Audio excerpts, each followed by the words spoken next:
네, 지난 시간까지 이제 우리가 구약에 관련된 내용들을 정리를 하고 이제 신약에 기록된 내용들, 성경들을 함께 정리하는 시간을 갖도록 하겠습니다. 그래서 대략 이 전체적인 복음서의 뭐 특징들, 뭐 수신자라든지 내용이라든지 이런 것들만 좀 중심적으로 살펴보면서 가도록 하겠습니다. 그래서 신약의 배경이 되는 400년 동안의 중간기 역사를 대강 정리하고 정리 안 했는데 이 시간도 있었나 보죠. 어쨌든 중간기 역사는 이스라엘 백성들이 이제 마카비 왕조라고 불려지는 마카비 왕조 시대가 이 400년 어간 가운데 있어요. 그래서 그 마카비 이제 시대에 관련되어 있는 우리 신구약 중간기의 자료들을 읽을 때 그것을 우리가 뭐 자료들을 접해서 우리가 그것을 인지하고 있으면 신약 시대에 기록되어 있는 예수님의 말씀이나 그 관련되어 있는 여러 가지 신약 복음서에 기록되어 있는 내용들이 좀 더 쉽게 이해가 될 수가 있어요. 그래서 우리가 이 신구약 중간사에 대해서도 따로 떼어서 좀 공부를 하는 경우들이 있는데 우리가 이번에는 보지 않았지만 뭐 어쨌든 그것도 또 기회가 되면 신구약 중간기와 관련되어 있는 내용들에 대해서도 뭐 자료를 추천해 주든 뭐 책을 추천해 주든 아니면 함께 살펴보든 그렇게 함께 나누는 시간을 후에 또 갖도록 하겠습니다. 어쨌든 그 신구약 중간기 역사가 이제 끝이 나고 나서 신약의 무대가 되는 로마가 이제 로마의 배경으로 하고 있는 시대가 펼쳐지고 있습니다. 그래서 신약 읽기를 하기 전에 먼저 신약 27권의 목록을 정리를 하고서 그 뒤에 이어지는 전체적인 또 내용상에서의 어떤 끼어 들어가야 될 부분이라든지 그런 내용들을 정리하는 시간들을 갖고자 합니다. 그래서 먼저 이제 마태복음부터 요한계시록까지 성경 권별로 내용들이 담고 있는 어떤 특징들이나 그런 어떤 그런 내용의 간략한 내용 그런 의미들을 좀 생각해보는 시간을 갖도록 하겠습니다. 그래서 마태복음을 먼저 한번 보시면 예수님의 제자 세리 마태가 세무 공무원답게 꼼꼼하게 메모를 많이 해두었던 자료를 바탕으로 기록했다라고 그렇게 좀 알려져 있습니다. 그래서 구약에서 말라기로 끝난 이야기를 이 마태복음을 붙여서 연결하는 것이 가장 좋다고 할 수가 있습니다. 그래서 구약적인 배경을 갖고 쓴 예수님의 생애이기 때문에 그렇다. 구약적인 배경을 갖고 썼다라고 하는 말은 이 마태복음의 수신자가 누구라는 것을 전제하고 있습니까? 예? 지금 이 구약적인 배경을 이해하는 사람은 누구예요? 로마 사람들이 알 수 있어요? 없잖아요. 그러니까 유대인이라고 하는 이 전제가 깔려 있는 거예요. 이 마태복음이 구약적 배경을 갖고 쓴 예수님의 생애다라는 이 표현 가운데 이 마태복음은 유대인들을 대상으로 기록된 복음서다라고 하는 의미가 담겨져 있다라는 것입니다. 그래서 어쨌든 예수님께서 구약에 약속된 메시아이심에 대한 증거의 내용들이 이 마태복음의 가장 핵심을 이루고 있는 구성하고 있는 한 중요한 주제가 된다라고 할 수가 있습니다. 그래서 어쨌든 거룩한 신약 성경의 시작이다라고 하는 시작이다 하는 성경책이라는 생각을 갖고 읽어오던 관점과 함께 세금쟁이였던 사람이 어떻게 그 예수 사건을 경험했으며 그 경험을 결국 어떻게 이해하고 썼나 라고 하는 것도 뭐 마태복음을 읽으면서 우리가 좀 같이 생각해보면 유익이 되는 내용들일 것이다라고 생각이 됩니다. 그래서 산상수훈이나 예수님의 비유 등 수많은 설교와 교훈들을 기록으로 남겼다라는 것은 그가 그 내용들을 성령의 감동으로 깊이 소화했다라는 뜻이다. 하나님이 불러주셔서 받아 적은 것이 아니다. 이거는 뭐 다 아시죠? 우리가 성경이라는 것이 완전하게 하나님께서 우리에게 로봇과 같이 받아쓰기 하듯이 그렇게 음성들을 막 들려주셔가지고 그렇게 기록하게 하신 것이 아닙니다. 우리가 완전 축자 영감이라고 하는 성경 한자 한자에 한 글자 한 글자에 다 성령 하나님의 영감이 묻어있다, 들어있다라고 믿지만 그것은 그 사람의 어떤 자라온 배경이나 학식이나 뭐 문체라든지 뭐 상식이라든지 이 모든 그 사람의 전 인격적인 모든 삶의 요소들을 활용하셔가지고 성경을 기록하게 하셨다라는 것이에요. 그래서 사실 오늘날에 어떤 음성을 듣는다라고 하는 분들은 실제로 듣지 않습니까? 제가 얼마 전에도 이제 온라인상에서 뭐 나도 경험하기 전에는 몰랐는데 실제로 경험해 보니까는 이게 뭐 새로운 세상이다 막 이런 이야기를 하시는 분이 본 적이 있는데 이 복음서의 저자들도 그렇게 성경을 기록하지 않았습니다. 심지어는 복음서의 저자들도 하나님이 막 귀에 어떤 음성을 들려주셔가지고 그것을 쓰게 하지 않았다라는 것이에요. 근데 오늘날에 어떤 사람들은 뭐 영서를 쓴다는 사람도 있고 막 들려주시는 대로 뭐 어떤 뭐 예언의 말들을 막 쓰고, 그런 것들이 얼마나 잘못되었는지 이 복음서 저자들의 삶의 모습들만 봐도 우리가 알 수 있지 않습니까? 많은 오랜 시간에 걸쳐서 하나님의 말씀인 성경의 말씀을 기록함에 있어서도 그 사람의 자라온 배경과 문체와 그 당시의 감정과 그 모든 것이 조화를 이루어서 성경의 말씀이 기록이 되어졌다라는 것이에요. 그러니까 우리가 정말로 그런 어떤 바른 성경적인 인식이 자리하고 있지 않을 때에 신기하잖아요. 막 듣는다잖아요. 막 그러면 이거 막 쓴다는데 또 쓴 게 신기하게 또 막 맞는 것들이 있어. 이러면은 막 사람이 혹하죠. 근데 아무리 그것이 실제적이고 내가 경험을 했고 그것이 혹하고 그것이 실제 상황에서 벌어진다라고 해도 그것이 성경의 말씀과 일치하지 않고 성경의 말씀이 우리에게 증거하고 있는 어떤 원리와 부합하지 않으면 하등 유익하지 않고 하나님으로부터 온 것이 아니다라고 우리가 결론을 내도 무방합니다. 뭐 어쨌든 그래서 성경이라는 것은 불러주셔서 받아 적은 것이 아니라 어떤 그 모든 삶의 과정들을 통해서 마음에 새기게 하시고 남기게 하시고 그런 것들도 떠올리게 하신 것들을 기록한 것이 성경이다라는 것이고, 이 마태복음은 마태가 하나님의 어떤 하신 일들을 경험하며 또 배우며 이렇게 생각나게 하신 것들을 기록한 복음서다라는 것을 우리가 기억을 하고 보시면 되겠습니다. 그리고 마가복음은 로마에 사는 그리스도인을 대상으로 기록된 복음서입니다. 그래서 마가는 바나바의 생질이며 베드로의 믿음의 아들입니다. 그의 예수님 복음은 제일 짧습니다. 그는 요한으로 불리어지기도 했습니다. 바나바 바울과 함께 1차 전도 여행을 가다가 중도에 포기했던 그 마가가 바로 이 마가입니다. 그래서 이 마가라는 사람의 집은 좀 부유했던 것 같아요. 내용을 한번 보시면 아시겠지만 그 다락방을 제가 가봤는데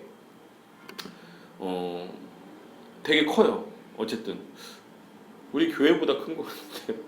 어쨌든 근데 휑합니다. 지금은 뭐 아무것도 없죠. 근데 어쨌든 거기가 정말 마가의 다락방인지는 의심이 되지만 어쨌든 가이드가 거기가 마가 다락방이라고 했으니까는 저는 믿고 있는데, 어쨌든 되게 휑하고 넓은 그런 공간이에요. 근데 어쨌든 당시에 그래도 어느 정도 재력이 있는 집안의 사람이었을 것이다라고 생각을 하고, 이 마가복음 같은 경우는 우리가 이 마태마가 누가복음을 공관복음서라고 이야기를 하는데, 이 복음서를 기록함에 있어서 이 기록 연대가 어떻게 되었을까라는 이런 어떤 주장들을 같이 논의하는 가운데에 마가 우선설이라는 것을 이제 지지하는 그런 사람들이 있어요. 실제적으로 여기 연대를 봐도 마가복음은 55년에서 65년 사이이고 마태복음은 63년에서 67년 사이이고 누가복음은 뒤에 보시면 63년 이전으로 이렇게 본다.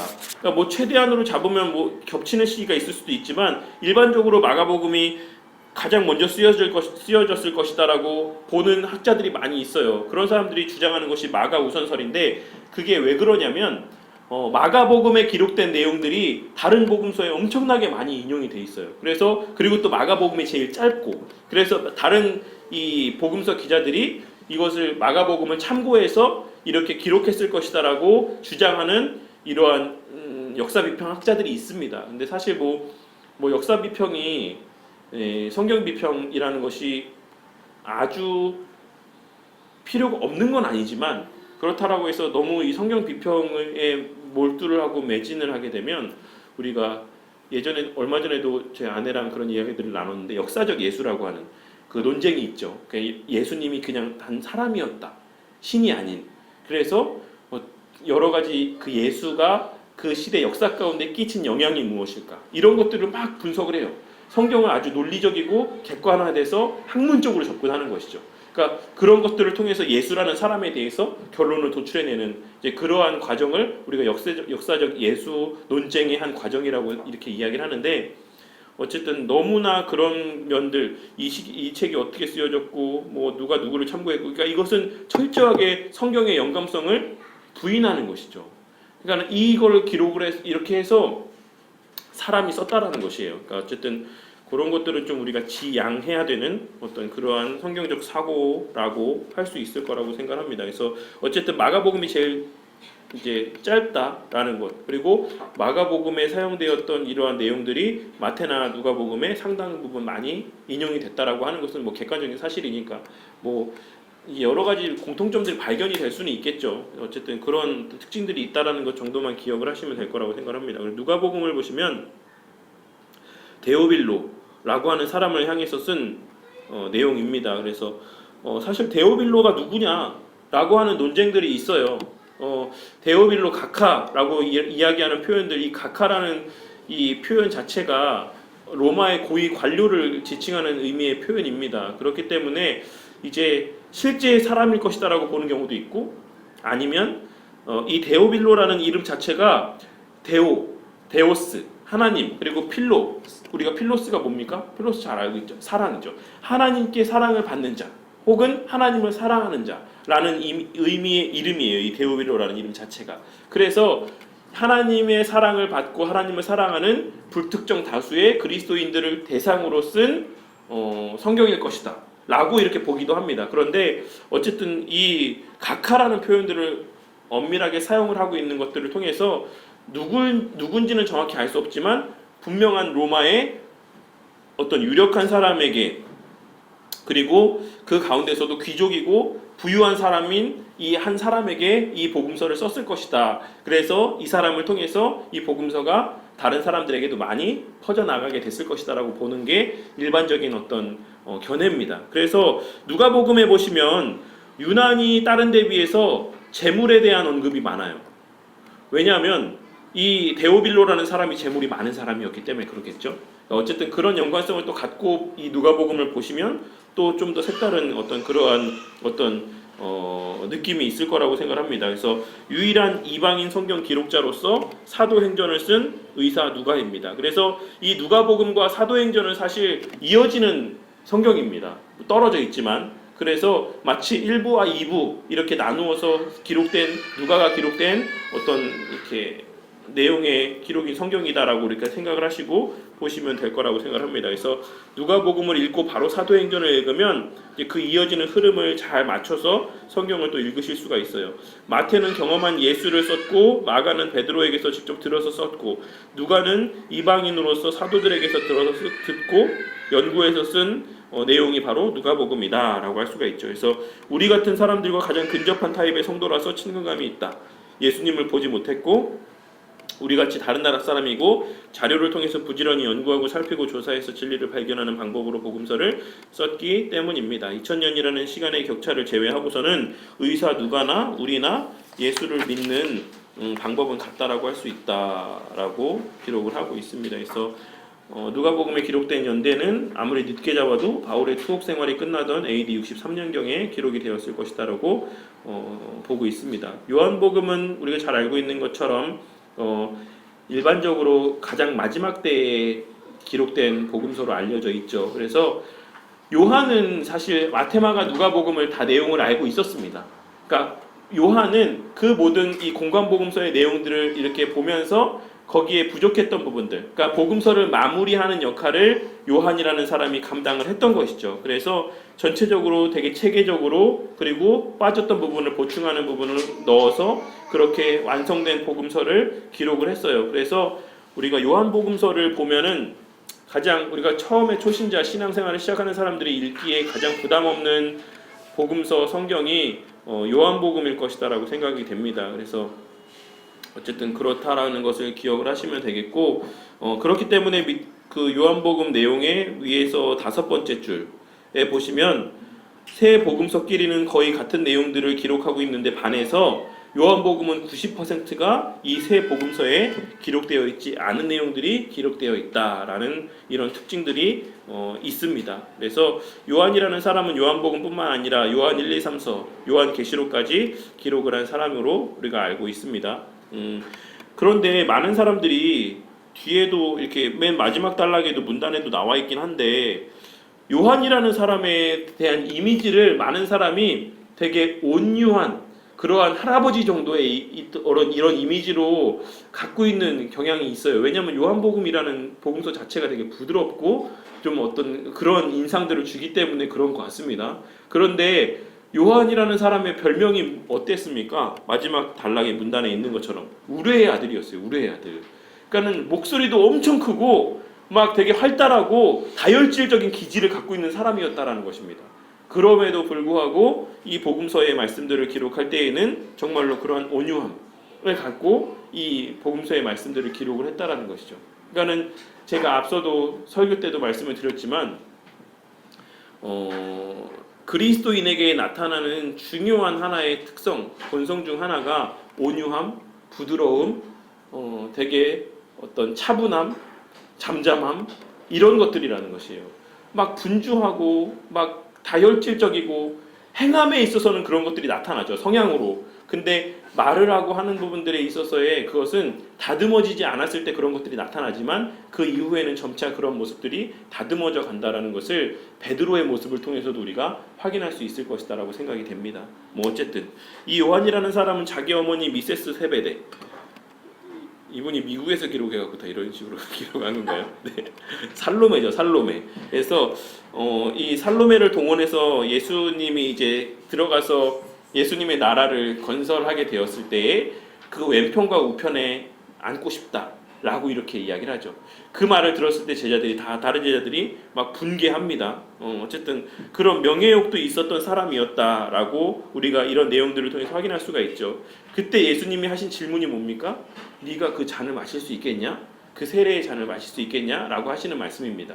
근데 그 세례는 무슨 세례입니까? 고난의 세례. 근데 마실 수 있다라고 했어요. 그랬더니 예수님이 그래, 니들이 마실 것이다. 이 말이 무슨 말입니까?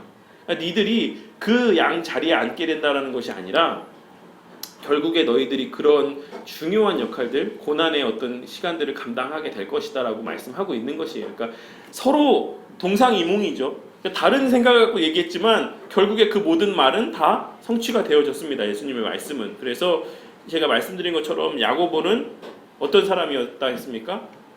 사도들 가운데 첫 번째 순교자였다라고 말씀을 드렸어요. 제일 처음 순교한 사람. 그리고 요한은 마지막에 죽음을 맞이한 사람. 시작과 끝을 이 두 형제가 감당하게 되죠. 그래서 마지막 요한이라는 사람이 오래 사는 것을 베드로는 저 사람은 몇 살까지 삽니까? 막 이렇게 하면서 막 이렇게 뭐 시기하고 뭐 그런 마음이 들었을지도 모르겠지만 사실 실상 그리스도인에게 있어서 오래 사는 것이 요한에게 있어서 자기가 오래 살았다는 것이 결코 복이 아니었다라는 것을 우리가 충분히 짐작을 할 수 있을 것이다라고 생각이 됩니다. 스스로 목숨을 끊지 못해서 하나님이 살게 하셨기 때문에 산 거예요. 마지막 복음서를 완성하는 일까지, 계시록을 완성하는 일까지 하나님께서 그에게 사명을 부여하셨기 때문에 자기의 주변에 같이 사명을 감당하던 베드로, 요한 베드로, 야고보 전부 다 세상을 떠나가는 것을 보면서 자기 혼자 살아남아서 있는 거를 과연 요한이 좋아했겠습니까? 나만 아직까지 안 죽었어. 나만 아직까지 살아있어. 이걸 막 기뻐했겠습니까? 결코 그렇지 않다라는 것이죠. 요한이 느꼈을 그 심적인 어떤 고난의 시간들, 그러한 것들을 우리가 또 생각해 보면서 계시록의 말씀이나 복음서의 말씀이나 이런 것들을 보면 또 좀 색다른 그러한 또 느낌이 있을 거라고 생각을 합니다. 그래서 어쨌든 요한복음의 말씀들을 보면 그 필치가 되게 좀 뭐 부드럽고 섬세하다라는 것들을 우리가 확인할 수가 있을 거라고 생각을 합니다. 그리고 이 요한복음은 AD 85년에서 95년 사이에 기록이 되었을 것이다라고 우리가 그렇게 추정을 하고 있습니다. 이어서 3페이지에 보시면 사도행전. 사실 젊은 사람들, 젊은 친구들이 가장 많이 읽는 성경 중에 하나가 사도행전이죠. 그리고 이렇게 어떤 기관들, 젊은 청년들의 선교 기관들에 있어서 가장 많이 인용하는, 선교사님들이 가장 많이 인용하는, 애용하고 사랑하고 하는 성경이 사도행전이라고 생각을 합니다. 그런데 사도행전이 사도행전 하나로 끝납니까? 사도행전이? 그러니까 많은 성도들이, 그리고 많은 선교사님들이 이 사도행전을 사랑하는 이유가 뭡니까? 사도행전에 나타난 불같은 이적들, 이 놀라운 성령 하나님의 역사들, 이런 것에만 그 모든 관심이 초점이 거기에 맞추어져 있기 때문에 사도행전을 사랑하는 거예요. 사실 저는 건전하지 않다라 생각합니다. 사도행전은 사도행전 하나로 끝나는 게 아니라 사도행전 이 전체를 아우르고 있는 이 바울과 이 사도들의 서신서를 통해 완성된다라고 생각합니다. 근데 이 서신서의 내용들을 보시면 읽어보셔서 아시겠지만 너무나도 교리적이고 너무나도 체계적이고 논리적이에요. 그러니까는 신앙이라는 것이 그런 물론 어떤 감정적이고 여러 가지 어떤 체험하는 이적들 같은 현상들도 있을 수 있겠지만 그거는 일부고 그게 전체가 아니라 그게 일부고 대다수의 부분은 이 많은 더 많은 장을 할애해서 많은 이 분량을 할애해서 바울이 기록하고 있는 사도들이 기록하고 있는 이 서신서의 내용 가운데 담겨져 있는 내용의 핵심이라는 겁니다. 우리가 그것을 읽을 수 있어야지만 돼요. 사도행전이라는 것은 어쨌든 그 큰 틀을 이렇게 제공을 해주고 있는 것이다라고 하면 복음 전파의 큰 틀을 제공을 해주고 있는 것이다라고 하면 복음서가 그 내용들을 계속해서 그 서신서가 그 내용들을 채워주고 있는 이런 형식으로 이 신약 성경이 이루어져 있다라고 보시면 될 거라고 생각합니다. 복음서에 나타난 예수님의 가르침들이 사도행전 가운데 사도행전이라는 큰 틀 가운데 어떤 내용으로 잘 정리가 돼서 들어가고 있는가 라는 것이 신약 성경의 큰 하나의 틀이 된다라고 생각하시면 돼요. 그래서 어쨌든 뭐 사도행전에는 어떤 그런 내용들이 쭉쭉쭉쭉 기록이 되어 있다라는 것, 폭발적인 힘, 두나미스라고 불려지는 그런 폭발적인 힘으로 예수님의 복음이 전파되어져 가는 것. 사도행전에서 기억하는 것, 저는 사실 기억해야 되는 거는 딱 한 가지, 예루살렘 교회 가운데 환난과 핍박이 있어서 결국에 복음이 전파되게 되었다라는 것, 이 하나가 핵심이라고 생각합니다. 교회는 머물러 있으면 안 된다는 것이에요. 교회는 정체되어 있으면 안 된다는 것입니다. 우리가 그냥 우리끼리 우리 사이에 우리만 그렇게 좋은 거 먹고 신앙생활 즐기며 그렇게 교제하며 우리만 즐거운 그런 신앙의 삶을 사는 곳은 반드시 하나님께서 그렇게 그 교회가 유지되게끔 하지 않으신다라는 것을 우리가 이 사도행전에 기록된 내용을 통해서 확인할 수 있을 거라고 생각합니다. 그래서 사실 저는 이런 맥락에서 봤을 때 대형 교회들 가운데 발생하는 여러 가지 문제들 또한도 저는 같은 맥락에서의 문제라고 생각합니다. 어떤 큰 교회들 가운데 있었던 여러 가지 문제들 가운데 오늘날 우리가 가나안 성도라고 부르는 성도들, 근데 왜 가나안 성도라고 부르는지 성도님들 아세요? 왜 가나안 성도라고 부르는지 아세요? 저는 잘 몰랐거든요. 그냥 떠돌아다니니까 가나안 성도가 보다 이렇게 생각했는데 나중에 알고 보니까 그걸 거꾸로 읽으면 된대요.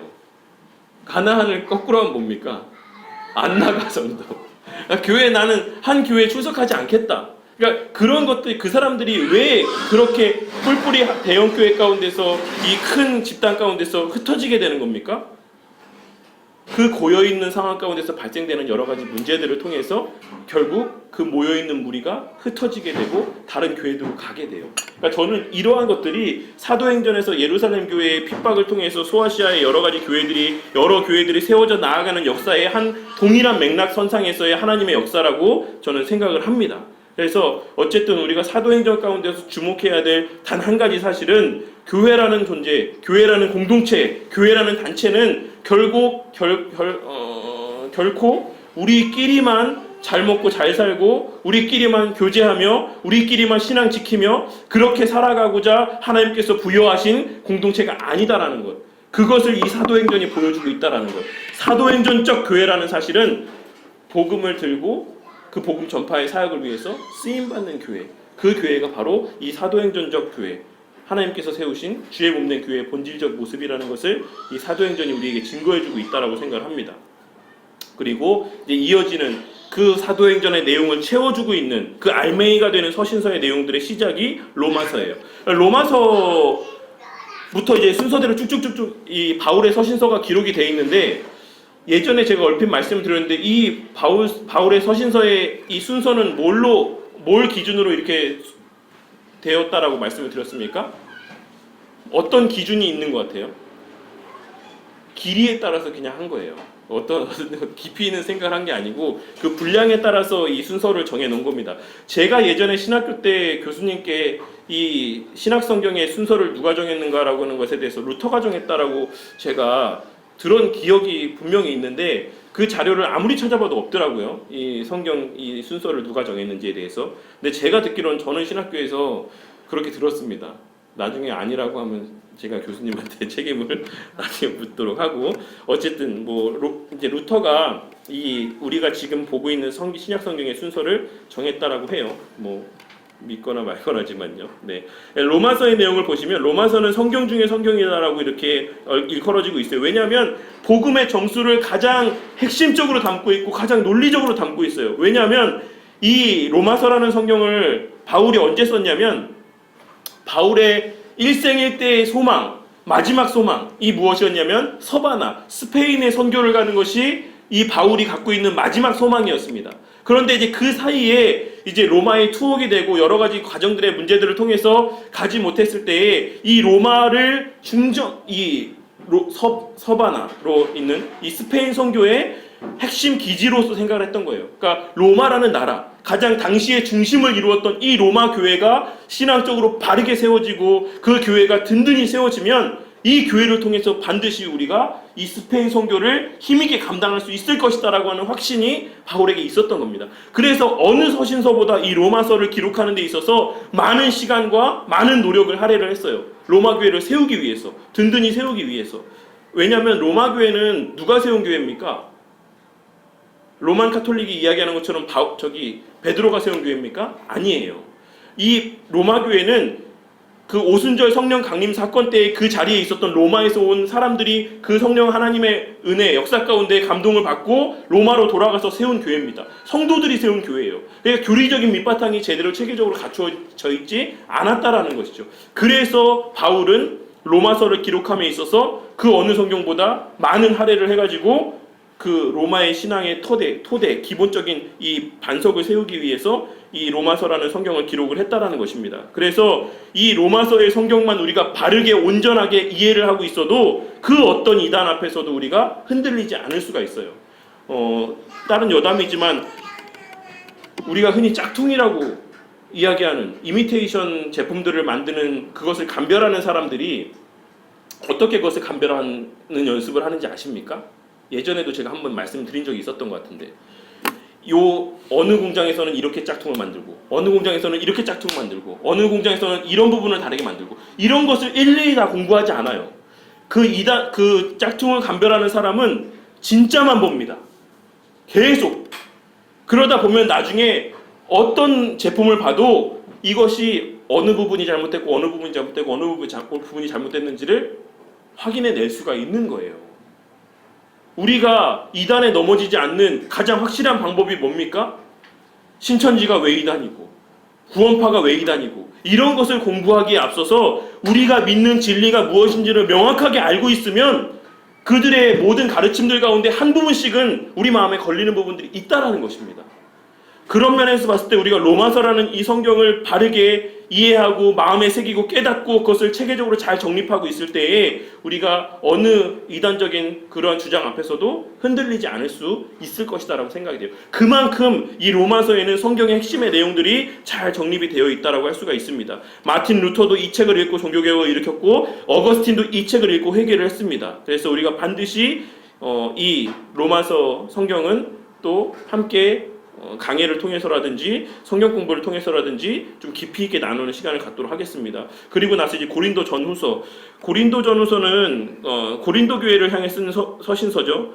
고린도 교회는 사실 진짜로 사도 바울에게 있어서는 진짜 속을 많이 썩인 교회예요. 아시다시피. 그런데 우리가 이 고린도 전서와 고린도 후서를 보면서 생각하셔야 될 게 뭐가 있겠습니까?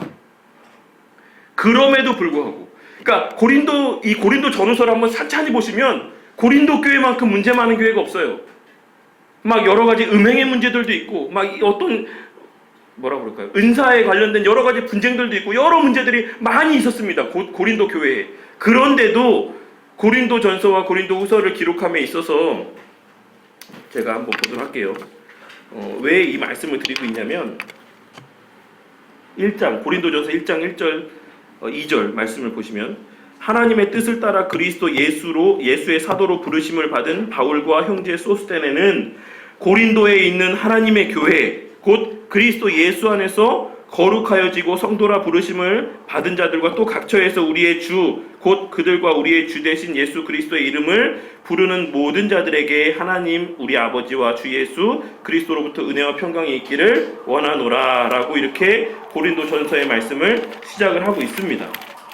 고린도 교회가 그렇게 속을 썩이고 있음에도 불구하고 이 고린도 교회를 성경은 무엇이라고 증거를 하고 있냐면 하나님의 교회라고 이야기를 하고 있어요. 하나님의 교회. 사실 저도 회개할 부분이 많이 있지만 이런 말씀을 드리면서 우리가 오늘날 대형 교회를 보고 많은 교회들을 보면서 저것도 교회냐? 저것도 교회냐? 저게 교회냐라고 우리가 손가락질을 하는 무리 가운데 같이 섞여서 손가락질을 할 때가 많이 있는 것이 사실입니다. 근데 우리는 그렇게 해서는 안 된다는 것이에요. 그런 교회들의 모습을 바라봤을 때 우리는 그 교회를 가리켜서 같이 저건 교회가 아니다. 저건 하나님의 교회도 아니다. 라고 같이 거기에 동참해서 하나님의 교회를 손가락질하는 데 동참하는 것이 아니라 우리가 정말 그리스도인이라고 하면 이런 바울의 심정을 갖고 그들을 위해서 기도하며 애통하는 심령을 가져야 되는 것이 그리스도인의 바른 신앙의 마음이다라는 것이에요.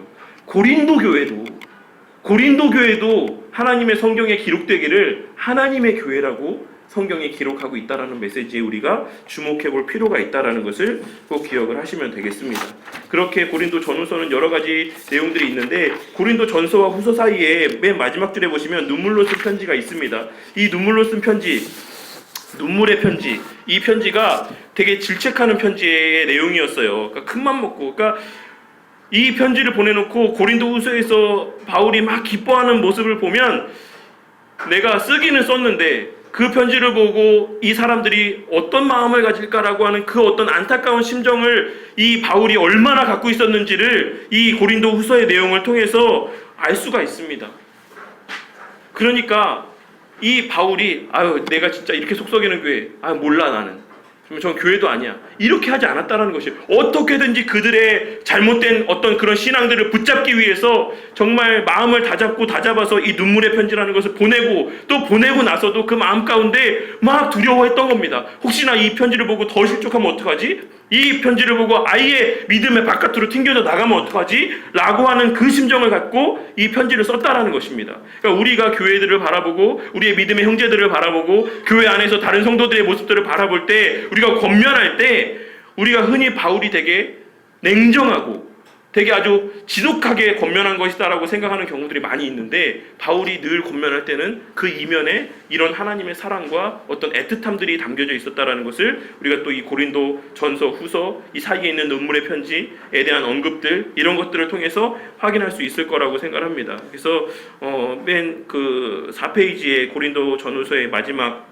내용을 보시면 인간 사도 바울의 개인적 감정이나 생각이 풍부히 들어있는 책이라서 인간 사도 바울을 만날 수 있게 해주는 그런 또 성경이라고 할 수가 있을 것이다라고 생각이 됩니다. 그리고 갈라디아서 같은 경우는 이제 율법주의에 대항해서 쓴 성경이에요. 그러니까 우리가 믿음으로 구원받는다. 그리스도인에게는 이제 율법에 매이지 않고 자유함이 있다라고 하는 것을 강조하고 있는 성경이라고 할 수가 있습니다. 다메섹에서 개종한 바울 얘기는 사도행전에 기록이 되어 있고 그러나 그 후에 그가 아라비아로 갔었다가 다시 다메섹으로 올라갔고 그 후 3년 있다가 게바를 만나기 위해서 예루살렘에 갔다라는 정보는 갈라디아 교회 사람들한테 보내는 편지에만 있습니다. 근데 요 내용을 생각하시면서 많은 사람들이 바울이 그러면 아라비아에 3년 동안 왜 갔을까? 아라비아에 3년 가서 뭘 했을까? 라는 생각을 혹시 뭐라고 들으셨습니까? 그 내용에 대해서? 그러니까 많은 사람 대다수는 예수님과 교제하기 위해서 성경을 배우기 위해서 갔다라고 해석을 하고 설교하시는 목사님들이 많이 있어요. 그런데 그 당시에 여러 문헌들이나 역사적 자료들을 생각해 봤을 때 바울은 가서 선교했습니다. 아라비아에 가서 3년 동안. 이게 가장 최근에 신뢰할 만한 성경 해석이에요. 그렇게 알고 계시면 돼요. 오늘날에도 여전히 예수님으로부터 3년 배우기 위해서 제자들이 3년 예수님 따라다니면서 배웠으니까 바울도 3년 동안 아라비아에서 예수님과 교제하며 배우기 위해 아라비아에 갔다라고 이렇게 해석을 하면 좀 합당하지 않은 성경 해석 될 거라고 생각합니다. 어쨌든 그렇게 그런 내용들이 갈라디아서에 기록이 되어 있고, 어쨌든 우리가 다시 율법에 매일 필요가 없다라고 하는 그런 내용들에 대해서 갈라디아서 성경에서 바울이 증거를 하고 있습니다. 그리고 이제 에베소서, 빌립보서, 골로새서, 빌레몬서는 우리가 옥중서신이라고 해서 감옥에 갇힌 상태에서 기록된 서신서라고 할 수가 있어요. 그래서 에베소서 같은 경우는 회람용 서신입니다. 회람용이 뭡니까? 돌려보라는 거예요. 소아시아 지역에 있는 여러 교회 성도들을 같이 돌려보라고 쓰는 서신서입니다. 그래서 이 대상은 특정하게 누구를 대상으로 해서 기록된 서신서가 아니에요. 보편적으로 많은 교회들이 돌려가면서 유익을 얻으라고 기록된 서신서입니다. 그리고 에베소서의 핵심이라는 것은 교회론이에요. 교회가 어떠해야 되는가? 교회가 무엇인가? 우리에게 있어서 교회라는 것에 대한 본질적인 성경적 가르침을 주고 있는 가장 핵심적인 말씀이 에베소서 말씀 가운데 담겨져 있다라고 할 수가 있습니다. 그리고 빌립보서 같은 경우는, 빌립보 교회라는 것 같은 경우는 가장 많이 칭찬을 받은 교회죠. 그리고 빌립보 교회 하면 또 누가 떠오릅니까? 성경 많이 읽으신 우리 성도님들은 누가 떠오르세요? 에바브로디도가 생각이 나겠죠.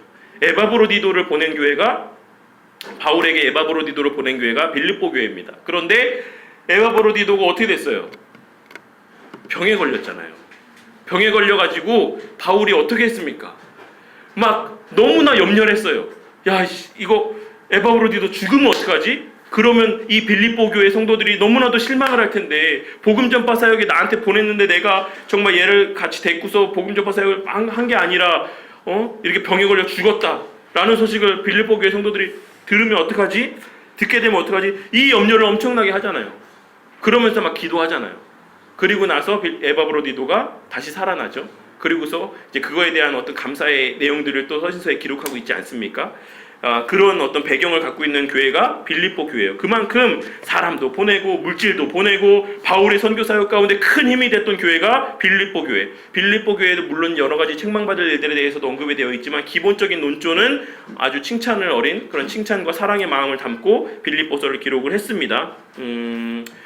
네, 그런 내용들이 기록이 되고, 골로새서 같은 경우는 그리스도의 우월성에 대해서 이단을 경계하고 거룩한 삶을 살라고 하는 내용들이 기록이 되어 있고, 빌레몬서는 왜 가로를 쳐져 있냐면, 빌레몬서라는 이 빌레몬이라는 사람 자체가 어디의 지도자였냐면 이 골로새의 지도자였기 때문에 이것을 같이 묶었어요. 그러니까 결국에는 같은 곳에 이 서신서를 보내는 것이기 때문에 이렇게 같이 묶어서 언급이 되어져 있다고 할 수가 있습니다. 그리고 그래서 데살로니가 전서는 바울이 2차 전도 여행 중에 기록된 편지, 그리고 후서는 2페이지 보시면, 5페이지 보시면 전서가 기록된 이후에 뒤이어서 쓰여진 편지. 그래서 데살로니가 전서에서는 뭐에 대해서 언급이 되어져 있냐면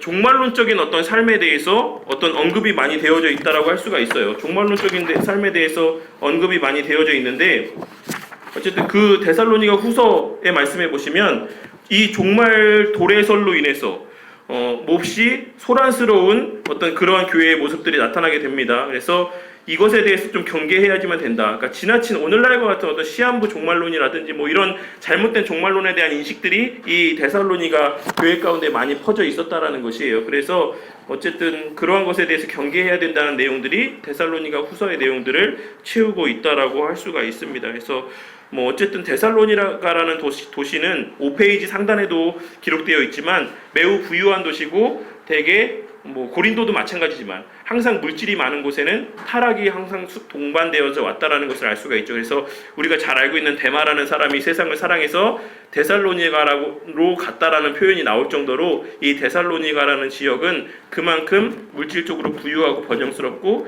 많은 어떤 육체적인 쾌락을 추구하는 그런 도시였다라는 것을 우리가 확인할 수가 있을 것입니다. 오늘은 여기까지만 하도록 할게요. 다음 시간에 우리 디모데 전후서와 디도서와 빌레몬서, 히브리서, 그 뒤에 이어지는 성경의 내용들을 함께 살펴보시고, 그리고 이제 이어서 신약성경 전체적인 맥락의 내용들을 체계적으로 정리하는 그런 시간들을 이어서 갖도록 하겠습니다. 우리 집사님이 서둘러 가셔야겠네요. 제가